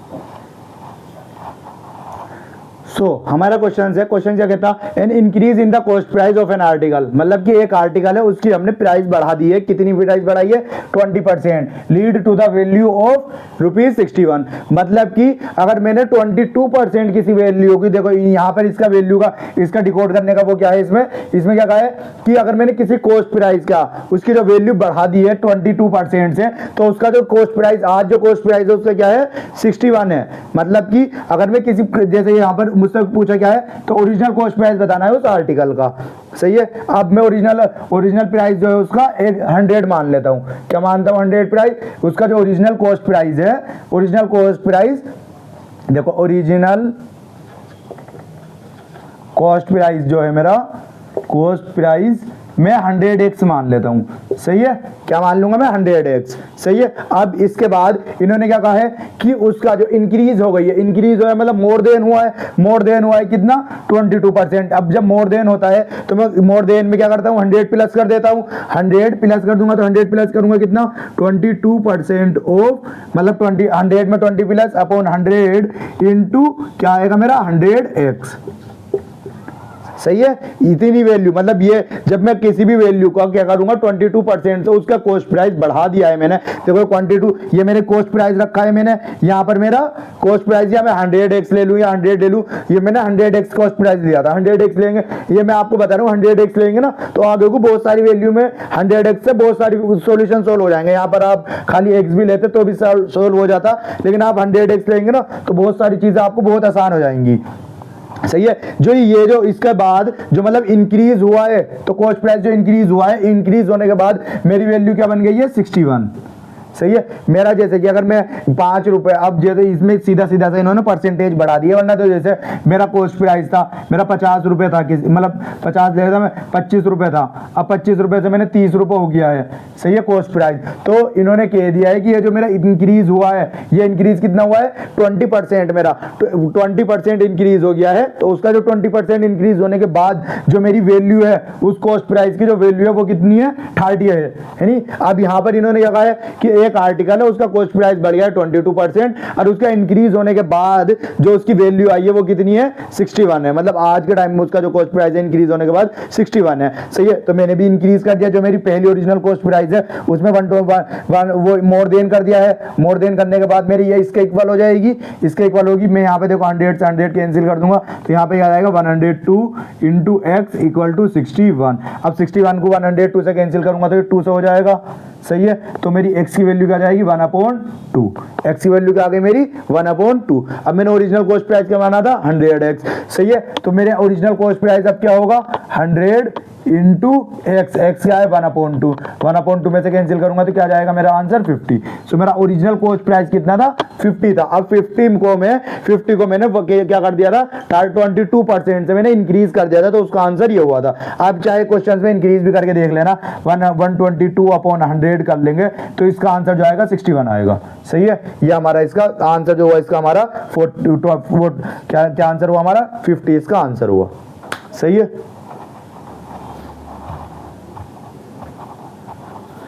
हमारा नेक्स्ट क्वेश्चन है, ये JMI MBA 2024 में आया हुआ क्वेश्चन है और ये केट का भी PYQ है, सही है। अब इसमें हम क्या करते हैं, in a class 60% of the students are girls, means हमारी क्लास में अगर हम suppose in rest of the boys, हमें पता नहीं है कितने बच्चे हैं टोटल, सो हम सपोज कर लेते हैं हमारे क्लास में कितने बच्चे हैं 100 बच्चे हैं, क्लास में कितने हैं हमारे टोटल 100 स्टूडेंट है। अब 100 में से कितने 60% कुछ गर्ल्स हैं, गर्ल्स एंड बॉयज हैं। अब गर्ल्स और बॉयज हैं तो 60% तो गर्ल्स, मतलब 60 गर्ल्स हैं और 40 बॉयज हैं, सही है। And there are 30 more girls than boys. अब इसमें क्या है 30 more girls than boys, so girls और बॉयज का डिफरेंस कितना है, गर्ल्स और बॉयज का डिफरेंस है तो गर्ल्स माइनस बॉयज जो है वो कितने हैं 30, मतलब गर्ल्स ज्यादा हैं कितने 30 ज्यादा हैं किससे बॉयज से। अब मेरे कितनी ज्यादा हो रही हैं गर्ल्स कितनी ज्यादा है मेरे में, खाली मेरे में 20 ज्यादा हैं, सही है। अब मुझे चाहिए कितनी 30, अब 30 के लिए मैं इसमें मल्टीप्लाई बाई 1.45 कर दूंगा। अब 20 में देखो आप, जैसे 20 में मल्टीप्लाई कर दे 1.5 से तो कितना हो जाएगा 30 हो जाएगा, सही है। कितना हो जाएगा 30 हो जाएगा। ऐसे ही में अब यहाँ पर 1.5 को और यहाँ पर 1.5 से मल्टीप्लाई करा दी, मींस मैंने सब में 1.5 से मल्टीप्लाई करा दूंगा, इसमें भी और यहाँ पर भी। सो मेरे कितना आ जाएंगे अब डिफरेंस कितना आ जाएगा 30 आ जाएगा। अब जैसे कि बस ये आपने चेक करना होता है, जब आप भी प्रैक्टिस करते रहेंगे ये सारी वैल्यू खुद ही निकालते रहेंगे आप, ये बहुत आसानी हो जाएंगी सारी वैल्यू निकालनी, कौन सा डिफरेंस है, कैसे कैसे कैसे इसे सोल्व करना है। अब जब मैं 60 की मल्टीप्लाई 1.5 से करूंगा तो कितना आ जाएगा मेरा 90, और 40 की मल्टीप्लाई कितना आ जाएगा मेरा 90 में थोड़ा बड़ा लिख देता हूं 90। अब जब मैं 40 की मल्टीप्लाई 1.5 से कराऊंगा तो कितना आ जाएगा 60। अब 100 की मल्टीप्लाई 1.5 से कराऊंगा तो कितना आ जाएंगे 150। अब देखो आप, मेरे क्लास में कितने स्टूडेंट है 150। मैंने सपोज अब ये एग्जैक्ट आएगा कितने मेरे 140 स्टूडेंट है, जिसमें 60% 150 का 60% कितना होता है 90% are girls and rest of the boys, मतलब 60 जो है मेरे, फिर बाकी मेरे बॉयज है, बॉयज 40% मेरे बॉयज है। अब इसके बाद नेक्स्ट क्वेश्चन है, there are 30 more girls than boys, 30 more girls है, मतलब 90, देखो 90 माइनस 60 30 है, सही है। 30 गर्ल्स मेरी ज्यादा है इसमें। सो मेरी यहाँ तक मैंने पूरा डिकोड कर लिया। अब इससे आगे का वो पढ़ता है, मैं क्वेश्चन पढ़ता हूं अपना। अब if 68% of the students including 30 boys pass the examination means इन्होंने 150 स्टूडेंट ने एग्जाम दिया जिसमें से 68% बच्चे पास हुए, खाली 68% कितना होगा इसका 68% अपॉन 68% कितने स्टूडेंट, मतलब जितने टोटल स्टूडेंट कितने 150। अब इसका वो ये कैसे निकलेगा, अब यहाँ पर हम जैसे 5 से मल्टीप्लाई करा देंगे, 5 से 50 से कैंसिल आउट कर दूंगा, यहाँ पर 3, यहाँ पर 2, यहाँ पर ये 2 से कितने पे कैंसिल होगा 3 × 4। अब 34 की मल्टीप्लाई अगर मैं 3 से कराता हूँ तो कितना रहेगा 34 × 3 तो जैसे 3 4 जा 12 का 2 एरी 1 3 3 जा 9, मतलब 102। मतलब मेरे स्टूडेंट में से, मतलब टोटल स्टूडेंट में से 102 जो है 102 स्टूडेंट पास हुए हैं एग्जामिनेशन में। कितने हुए 102 एग्जामिनेशन में पास हुए हैं। अब इंक्लूडिंग 30 बॉयज, इसमें से कितने 30 जो है बॉयज हैं, तो फिर गर्ल्स कितनी होंगी। अब जैसे इसमें 30 बॉयज हैं तो यहाँ पर मैं गर्ल्स इंटू बॉयज लिखता हूं। अब जिसमें से इसमें 30 बॉयज हैं तो 30 बॉयज हैं तो गर्ल्स कितनी बची मेरी, गर्ल्स कितनी है गर्ल्स 90 है, बची कितनी मेरी इसमें, सॉरी 30 में से 102 में से जो पास हुए हैं 102 में से 30 तो बॉयज पास हुए हैं। अब 30 बॉयज पास हुए हैं तो इसमें से गर्ल्स कितनी आएंगी 2 और 3 का 0 72, मतलब 72 गर्ल्स पास हुई है और 30 बॉयज पास हुए हैं इस एग्जामिनेशन में। अब इसके बाद क्या पूछा मुझसे, the percentage of the girls who do not pass, तो मुझसे क्या पूछिए गर्ल्स, कंपेयर करना है गर्ल्स को जो पास नहीं हुई। कितनी गर्ल्स पास नहीं हुई, टोटल गर्ल्स कितनी थी 90 में तो 72 पास हो गई, तो पास कितनी नहीं हुई 18, सही है। 90 में से जैसे मैं अब मुझे क्या निकालना, मोर देन और लेस देन में निकालना है जैसे क्वेश्चन, तो परसेंटेज निकालनी है। अब 90 माइनस टोटल गर्ल्स कितनी मेरी 90, उसमें तो 72 पास हो गई हैं, तो इसमें से मेरी नॉट पास कितनी आ जाएंगी 18 आ जाएंगी अपॉन 100। अब नीचे क्या रखूंगा मैं, मुझे परसेंटेज काय में निकालना है गर्ल्स में, तो मुझे क्या वो होगी गर्ल्स होंगी ना मेरी, तो गर्ल्स कितनी है टोटल मेरी, यहाँ पे देखो 150 नहीं रखना एग्जाम में, क्योंकि मुझसे पूछी है कंपेयर किसका निकालना है गर्ल्स से। कंपेयर जैसा भी मैंने आपको बताया था लेस देन या मोर देन के बाद, तो गर्ल्स के हमें यहाँ पर जो परसेंटेज ऑफ द गर्ल्स, जो परसेंटेज का आएगी निकालनी गर्ल्स में से कितनी पास नहीं हुई, तो गर्ल्स में से कितनी पास नहीं हुई, गर्ल्स में से तो टोटल गर्ल्स कितनी थी मेरी 90। यहाँ पर 90 माइनस कितना करेंगे हम, 90 माइनस वो करेंगे 72, तो कितना जाएगा 18 अपॉन 90 इंटू 100। यहाँ पर 19 5 जा इंटू 5 to 5 के 100 से मल्टीप्लाई डिवाइड करेंगे तो कितना रहेगा 20। सो मेरा आंसर कितना होगा 20% गर्ल्स ऐसी हैं जो एग्जाम में पास नहीं हुई। इसका आंसर क्या होगा 20% मेरी गर्ल्स ऐसी हैं जो इस एग्जाम में पास नहीं हुई। अब ये हो गया हमारा ये केट का पीवाई, केट में भी पीवाई को आया हुआ क्वेश्चन है। इसमें यहां तक तो सब ये वैल्यू तो सब निकाल लेते हैं, बस यहां पर गड़बड़ हो जाती है। यहां पर 90 की जगह पर 150 रख देते हैं टोटल स्टूडेंट। टोटल स्टूडेंट नहीं पूछा यहां पर पूछा है क्या, परसेंटेज ऑफ द गर्ल्स, मतलब गर्ल्स की परसेंटेज, गर्ल्स में से कितनी पास नहीं हुई। अब मुझसे पूछा होता percentage of the students, percentage of the students the girls do not pass in the exam, तो मतलब किसमें से, स्टूडेंट में से गर्ल्स कितनी पास नहीं हुई, तो मैं 150 रखता। लेकिन मुझसे क्या पूछा है, गर्ल्स से कंपैरिजन करना है, तो गर्ल्स से कंपैरिजन में मेरा 20 इसका आंसर हो गया। सही है। सो इसके बाद हमारा नेक्स्ट क्वेश्चन है। नेक्स्ट क्वेश्चन क्या कहता, in an examination the score of A was 10% less than B. ये केट का क्वेश्चन है, केट का पीवाईक्यू है ये। The score of A was 10% less than B. सही है। तो यहाँ बी स्कोर वाज वो क्या है, बी स्कोर का क्या है 25% मोर देन सी है, and the score of she was 20% less than D है। और ए का स्कोर हमें दे रखा है कितना, 72 है, देन डी का स्कोर हमसे पूछा है। अब इसे कैसे कैसे निकालेंगे हम। सही है। तो अब हम पहले हमें जैसे अपनी एक एक वैल्यू करके हम एक एक वैल्यू करके निकालेंगे अपनी। ए, ये वाला सेंटेंस पढ़ते हैं हम, A was 10% less than B. Less than है हमारा, सही है, लेस देन है, तो हम क्या लिखते हैं, ए और 100 में से 10 माइनस करेंगे, क्या आएगा 90 अपॉन 100। सही है। Of B. सही है, यही बात लिखेंगे हम अपने इस वाले सेंटेंस से। अब जो अगला सेंटेंस हमारा वो क्या कहता, the score of B was 25% more than C. अब जो बी का स्कोर है, बी का स्कोर क्या है 25% मोर देन है, किससे, सी से। अब मैं बी का लिखूंगा, B is equal to more than में क्या करते हैं हम, प्लस करते हैं 125 अपॉन 100 इंटू सी। सही है। अब इसके बाद हमारा नेक्स्ट है, नेक्स्ट क्या कहता, द स्कोर ऑफ सी का जो स्कोर है, सी इक्वल टू क्या है हमारा 10, वो क्या होगा 20% लेस देन डी।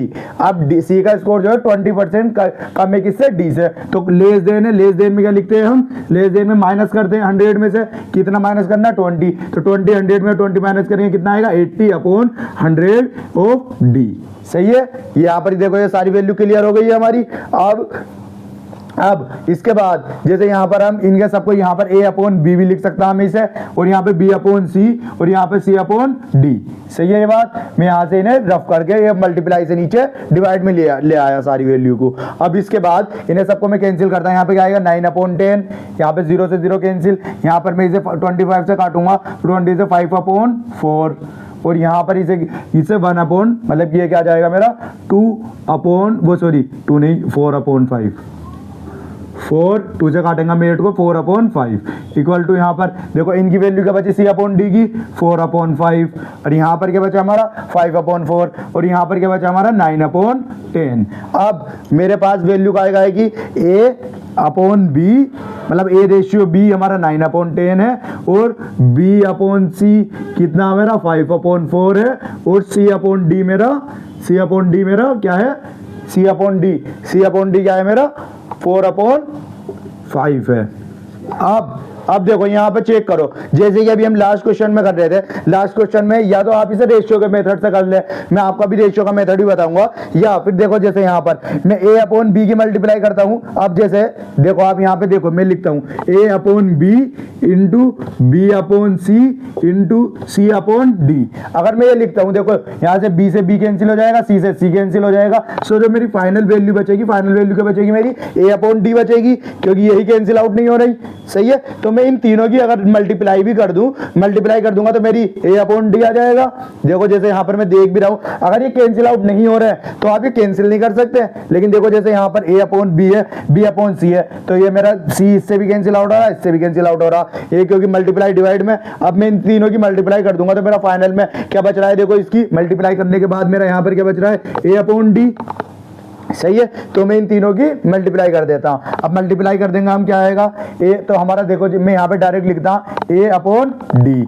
अब ए अपॉन डी मैंने क्या की मल्टीप्लाई करी, ए अपॉन बी की 10 इंटू बी अपॉन सी की, बी अपॉन सी क्या है मेरा 5 upon 4 into C upon D की क्या है मेरा 4 अपॉन 5। सही है। अब इन्हें कैंसिल करेंगे हम, तो इन्हें कैंसिल करेंगे, देखो 4 से 4 कैंसिल, 5 से 5 कैंसिल, और 5 से 5 कैंसिल, तो a अपॉन डी की वैल्यू क्या आ गई मेरी, a अपॉन डी की वैल्यू क्या आ गई है मेरी ए अपॉन डी की वैल्यू क्या आई है मेरी 9/10। सही है, मेरी जो वैल्यू आई है वो 9 आई है, मतलब ए की वैल्यू मैं जैसे यहाँ पर रफ कर रहा हूँ ये वाली वैल्यू है, तो आपको अब समझ में आ गया होगा। अब इसके बाद जैसे कि मेरी वैल्यू क्या आई है ए की वैल्यू मेरे क्वेश्चंस के हिसाब से मेरी जो आई है मेरी वैल्यू 9 आई है। अब मुझे क्वेश्चंस के हिसाब से ए का स्कोर कितना दे रखा है, ए का स्कोर दे रखा है मुझे कितना, और डी की वैल्यू क्या आई है मेरी, डी की वैल्यू आई है 10। सही है, अब मुझे क्वेश्चंस के हिसाब से ए की वैल्यू कितनी दे रखी है, मुझे ए की वैल्यू दे रखी है 72 दे रखी है। तो मेरा 9 के टेबल में अगर जब मैं 8 से मल्टीप्लाई कर दूंगा, अब ये ए अपॉन डी को जैसे यहाँ पर मैं ए अपॉन डी को 9/10 है, ए अपॉन डी को मैं 8 से मल्टीप्लाई और 8 से डिवाइड कर दूंगा, तो ये कुछ वैल्यू हो रहा है, ये बताओ कुछ चेंज हो रहा है इसमें। ए अपॉन डी को मैं अगर 9 से मल्टीप्लाई और 9 से डिवाइड कर दूं, जब 9 से मल्टीप्लाई करूंगा तो यहाँ पर क्या जाएगा 72, ए की वैल्यू 72 और डी की वैल्यू 80। सही है, एक डी की वैल्यू 80 और 9 ए की वैल्यू 72। मेरा ए का स्कोर है कितना 72। अब मुझे पूछा का है डी का स्कोर, सो मेरा डी का आंसर क्या हो गया 80 मेरा आंसर हो गया। तो डी का स्कोर कितना आया है 80 मेरा आंसर आया है। अब आप ये अब हमारा नेक्स्ट क्वेश्चन है, क्या कहता, द इनकम ऑफ अमला इज 20% मोर देन बी, मतलब कि ए की इनकम 20% मोर देन है बी से, एंड 20% लेस देन के। अब इसका मतलब देखो यहाँ पर एंड है, एंड का मतलब क्या होता है कि हम किसकी अभी बात किसकी कर रहे हैं, फर्स्ट पर्सन की, जैसे हमने शुरुआत में और लीनियर अरेंजमेंट में समझा भी था कि एक हम किसकी बात कर रहे हैं, ए की। इसका हम अगर डिकोड करेंगे तो इसका मतलब क्या होगा, ए is 20% more than B and A is 20% less than K। सही है, ये हम जो यहाँ पर डिकोड करेंगे इसका मतलब क्या होगा हमारा, ए इज यहाँ पर ए इज 20% मोर देन बिमला से एंड 20% लेस देन है किससे, सी से, कौन, ए ही। अब यहाँ पर इसे मैं कैसे लिखता हूँ, 20% मोर देन में क्या कर देता हूँ मैं, मोर देन में 100 प्लस करता हूँ, तो 120/100 into B equal to upon A. सही है, या मैं इसे A upon B equal to कितना हो जाएगा 120/100 इक्वल टू यहीं पर ए इक्वल टू, अब यहाँ पे क्या है लेस देन में क्या करते हैं हम माइनस करते हैं, माइनस कितना करना है 20 हो तो मतलब 80/100 में से 20 माइनस कर देंगे कितना जाएगा 80 इंटू के, तो के को मैं यहीं पे इससे के भी नीचे ले आता है यहाँ पर, तो ये आ गया मेरा के। अब मुझे देखो यहाँ पर रेशियो के लिए मुझे दोनों जगह क्या सेम है मेरा, ए यहाँ पर भी ए और यहाँ पर भी है, मुझे ए की वैल्यू को सेम करना होगा। जब मैं ए की वैल्यू को सेम कर दूंगा तो यहाँ पे मेरा रेशियो जो होगा वो सेम हो जाएगा। सही है, जैसे कि देखो मैं जैसा हम शुरुआत में अगर आपको ये वाला मेथड भी पढ़ेंगे आप, जैसा आपने पढ़ा हो या नहीं पढ़ा हो, जैसे इसमें अगर आपको ए बी और इसके इन तीनों की वैल्यू को अगर क्या करना है, सेम करना है, मींस मुझे इनकी इस रेशियो में भी लेकर आनी है वैल्यू को कि इन तीनों का एक दूसरे पे क्या क्या कंपैरिजन है। अब इन दोनों की वैल्यू कंपैरिजन करने के लिए अब जैसे कि कैसे करते हैं हम, जो इनमें कॉमन वैल्यू है, जैसे ए कॉमन है दोनों में, अब तो ए को रखे बीच में और एक साइड रख ले बी को और एक साइड रख ले मैं किसको, के को। सही है, अब ये जब देखो यहाँ पे मैं इसे कैंसिल कर दूंगा, यहाँ पे क्या आएगा 6/5, यहाँ पे इसे कैंसिल कर दूंगा तो 4/5। सही है, सो मेरा ए की वैल्यू क्या है, a/5, तो मेरा इसे मैं अगर मैं लिखूंगा तो ए क्या है मेरा 6 और बी के सामने क्या है मेरा 5, इसे ऐसे लिखूंगा ना। सही है, अब a/k, तो a के नीचे मैं फिर यहाँ पर ये लिखूंगा, a के नीचे क्या है मेरा 4 और k के नीचे क्या है मेरा 5। सही है, अब यहाँ पर देखो जो इसके यहाँ से जो इसके लेफ्ट में खाली जगह बची यहाँ पर 6 लिख देंगे और इसके लेफ्ट में जो जगह बची यहाँ पर 4 लिख देंगे, मींस इनके यहाँ पर मल्टीप्लाई कर देते हैं और यहाँ पर इसे लिख देते हैं। अब इन तीनों की आपस में मल्टीप्लाई कर देंगे, जब मल्टीप्लाई करेंगे तो यहाँ पर क्या आ जाएगा मेरा, यहाँ पर 20 इंटू 24 इंटू रेशियो और ये 30। सही है, अभी देख लो, आप चेक कर लो ए, अब यहाँ पर ए जो है ए मेरा 20% मोर देन है, 20 अगर इसका निकालूंगा मैं, बी का 20% कितना होता है 2 करके मेरा 10% कितना होगा मेरा 2, 10% इसका 2, 20% कितना होगा मेरा 24। इसका अगर मैं 120% निकालूंगा तो क्या आएगा 24। इसका अगर मैं 10% कम अगर इससे करूंगा 30 से 10% कितना कम होगा 26। सो मेरी सैलरी, इसमें से इनकम, सॉरी इनकम, अगर इनकम तो मैं सपोज क्या करूंगा, इनकी जैसा मैं ऊपर का रफ कर देता हूं। अब मेरे पास जो इनकम आई है तीनों की, इनकम आई है तीनों की, वो तीनों की इनकम क्या है, तो मेरी ए की इनकम क्या है, ए की इनकम है मेरे पास, जैसे मैं सपोज कर रहा हूं अभी ये सारी वैल्यू, ए की इनकम कितना है 24, और बी की इनकम कितनी है मेरे पास, बी की इनकम कितनी है, बी की इनकम है 20, और के की इनकम कितनी है मेरे पास 30। सही है, मतलब ये इतने इतने रुपए कमा रहे हैं, इनकी इनकम सैलरी ये है, इनकी सैलरी ये है, इनकम ये है। अब कमला की इनकम गोज डाउन हो गई 4%, अब इसकी जो इनकम है वो 4% कम हो गई। तो 4% कम होने का मतलब, अब जैसे कि 4% लेस दे कम हो गई या लेस देन हो गई, एक ही बात है। अब 4% लेस देन क्या होगा, अब इसे कमला की इनकम को 4% लेस हो गई है, सही है। 4% लेस के लिए मैं क्या करता हूं, जैसे हम लिखते हैं 100 माइनस 4 अपॉन 100 इंटू किसकी कम हुई है 30। तो देखो 30 यहाँ पे लिख रखा है, यहाँ पे मैं मल्टीप्लाई करके यहाँ पर 30 लिखता, तो मैंने इस जगह लिखा हुआ है इसका 30, जैसे यहाँ पे 30 लिख दीजिए, तो ये रफ कर देना। यही करते हैं ना हम, जब 30 जब हमारी लेस देन हो जाती है तो इस तरीके से लिखते हैं हम, सही है। अब यहाँ पे इसको जब हम वो करेंगे तो हमारे वैल्यू क्या आएगी, वैल्यू क्या आएगी हमारी 96 अपॉन 100 इंटू 30, सही है। अब यहां पर इसे हम यहीं पे छोड़ते हैं अब इस वैल्यू को, अब हम अगली वैल्यू निकालते हैं, सही है। अब जैसे मैं इसे डायरेक्ट यहां पर ये लिख रहा हूं अब इसी का, तो जैसे ये समझा दिया मैंने 30 इंटू 96 अपॉन 100, सही है। ये बात आपको समझ में आ गई, क्योंकि 4% डाउन हो गई, तो डाउन के मैंने 4 माइनस कर दिया 100 में से। अब बिमला की सैलरी 10% इंक्रीज हो गई, बिमला की सैलरी कितनी 10% इंक्रीज हो गई, तो 10% इंक्रीज कैसे लिखते हैं, 100 प्लस 10 अपॉन 100 इंटू 20, जिससे इंक्रीज हुई है तो 20, तो यहां पर क्या रहेगा 110 अपॉन 100, तो इसकी मल्टीप्लाई कितने से 110 अपॉन 100 से कर देंगे, सही है। अब इसके बाद क्या पूछा, then the percentage by which Kamala income would exceed Bimala, तो मतलब कि इनका इसके बाद क्या पूछा है, इसकी कमला की इनकम अब इसकी डिक्रीज होने के बाद और इसकी इंक्रीज होने के बाद कमला की इनकम कितनी एक्सीड हो रही है, किससे, नियरेस्ट टू बिमला, मतलब किससे, बिमला से, बिमला से। तो मुझे अपॉन में काय की सैलरी लिखनी होगी, बिमला की। अब देखो मेरे ये इतनी खतरनाक वैल्यू आ रही है, सो मैं डायरेक्ट इन्हें रेशियो में ऐसे ही लिख लेता हूं। मुझे निकालनी क्या है, कमला की इनकम कितनी इंक्रीज हुई, तो किससे हुई, कमला की इनकम कितनी इंक्रीज है, किससे, बिमला से। सो पहले मैं डिफरेंस लिखता हूं दोनों का, सही है। डिफरेंस क्या है मेरा 30 अब इंटू 96 अपॉन 100 माइनस क्या है मेरा 20 इंटू 110 अपॉन 100, ये मेरा दोनों का डिफरेंस हो गया। ऊपर डिफरेंस लिखता हूं मैं, मल्टीप्लाई 100 और अपॉन में क्या लिखूंगा, देखो किससे एक्सीड हो रही है, बिमला, रिलेशन किससे मेरा पूछा है मुझसे, बिमला से। सो अपॉन में किसकी सैलरी लिखूंगा मैं, बिमला की सैलरी कितनी हो गई बाद में 110 अपॉन 100, सही है।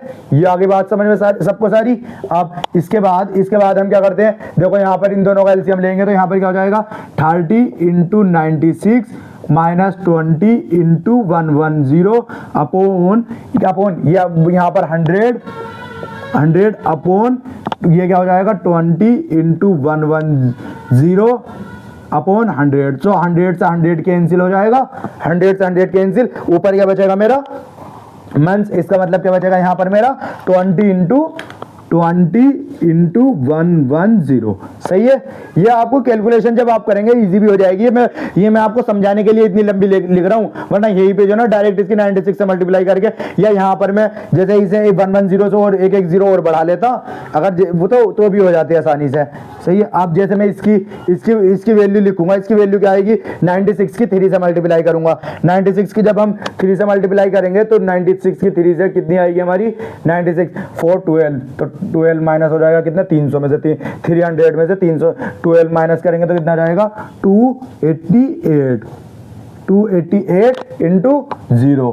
तो इसकी मल्टीप्लाई करेंगे जब हम ये आएगा, और इसकी जब मल्टीप्लाई करेंगे 11 2 जा 22 इंटू 20, 11 2 जा 22 इंटू 20 अपॉन यहाँ पे क्या है 22 इंटू 20। अब मल्टीप्लाई में चल रहा हमारा 100, यहाँ पर मल्टीप्लाई में चल रहा हमारा 100। अब 20 से 20 कैंसिल आउट हो जाएंगे 100 के। अब इन दोनों को अगर मैं माइनस सब्ट्रैक्ट करूंगा, मतलब सब्ट्रैक्ट करके क्या आएगा मेरा, सब्ट्रैक्ट करके 0 8 और 8 में से वो 6 62 अपॉन 22, सही है, यही आएगा, यही आएगा ना, यही आएगा, सही है। अब इसकी मुझे क्या चाहिए, नियरेस्ट वैल्यू चाहिए, इंटू 100 से 100 तो कैंसिल आउट हो गया।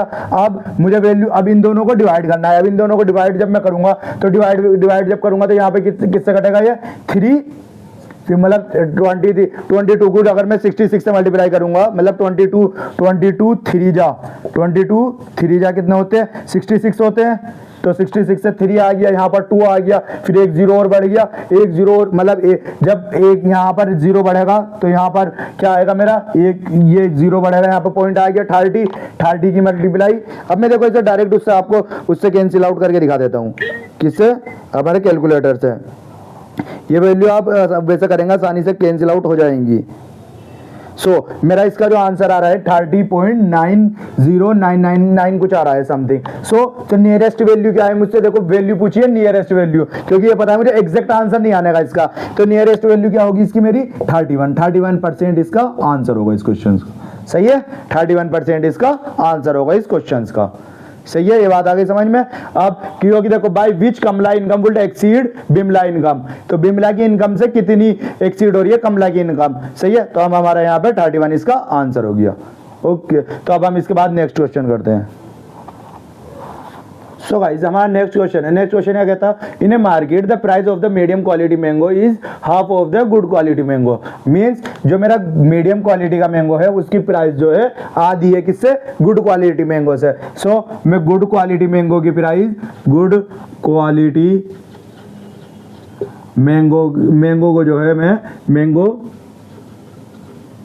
मैंगो का प्राइस जो है वो क्या ले लेता हूँ, प्राइस क्या ले, 10 ले लिया मैंने, सही है। जब गुड क्वालिटी की क्या है 10 है, तो मीडियम क्वालिटी का क्या होगा, आधा है इसके, तो आधा कितना होगा, गुड मीडियम क्वालिटी का 5 होगा। मीडियम क्वालिटी मैंगो का प्राइस जो है वो कितना है, 5 रुपीज पर केजी है, सही है। ये 10 रुपीज केजी है पर केजी, 5 रुपीज पर केजी और 10 रुपीज पर केजी। अब इसके बाद एक शॉपकीपर ने 80 केजी तो खरीदे, कौन से, गुड क्वालिटी मैंगो, मतलब कि उसने ये कितने खरीदे, 80, सही है। ये कितने खरीदे, 80 खरीदे, एंड 40 केजी खरीदे कितने, मीडियम क्वालिटी मैंगो। ये वाले कितने खरीदे उसने, 40 केजी, सही है, 40 केजी। अब यहाँ पर अब देखो इसमें पूछा है and sell all these mangoes at 10% less than the good ones, सही है। तो हम पहले निकालेंगे कि कितने प्राइस से खरीदे। अब 80 रुपए के 1 किलो कितने का मिल रहा है, 10 रुपए के।